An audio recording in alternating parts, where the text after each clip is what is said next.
ইব্রাহিম বিন আব্দুর রহমান থেকে বর্ণিত, তিনি বলেন রাসূলুল্লাহ সাল্লাল্লাহু আলাইহি সাল্লাম বলেছেন, পরবর্তী প্রত্যেক যুগের ভালো লোকেরাই কিতাব ও সুন্নাহর এই ইলমকে সংরক্ষণ করবেন।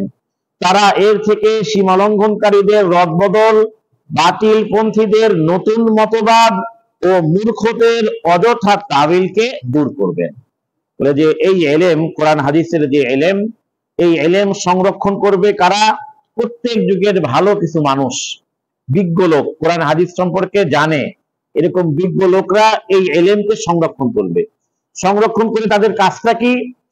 কাজটা হলো এই যে সীমালঙ্ঘনকারীদের রদবদল, কোরআন হাদিসের মধ্যে উল্টাপাল্টা ব্যাখ্যা যদি কোনো ব্যক্তি দেয়, হ্যাঁ, সেই ব্যাখ্যা দিয়ে সে তার বাতিল মতবাদকে প্রতিষ্ঠিত করতে চায়, এরকম কোন মানুষ তো থাকেই।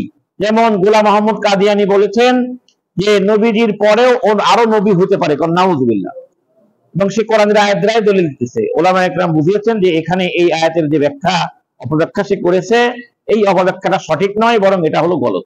এমনি ভাবে যত রকমের অপব্যাখ্যা ইসলামের উপরে করবে, আল্লাহ রাব্বুল আলামিন যুগে যুগে ওলামা একরামকে, যারা কোরআন হাদিসের গভীর জ্ঞানের অধিকারী, তাদেরকে আল্লাহ রাব্বুল আলামিন তৈরি করেছেন, এমন ভাবে তৈরি করবেন যে তারা হক দিন কোনটা এটা মানুষের সামনে ক্লিয়ার করে দেবে।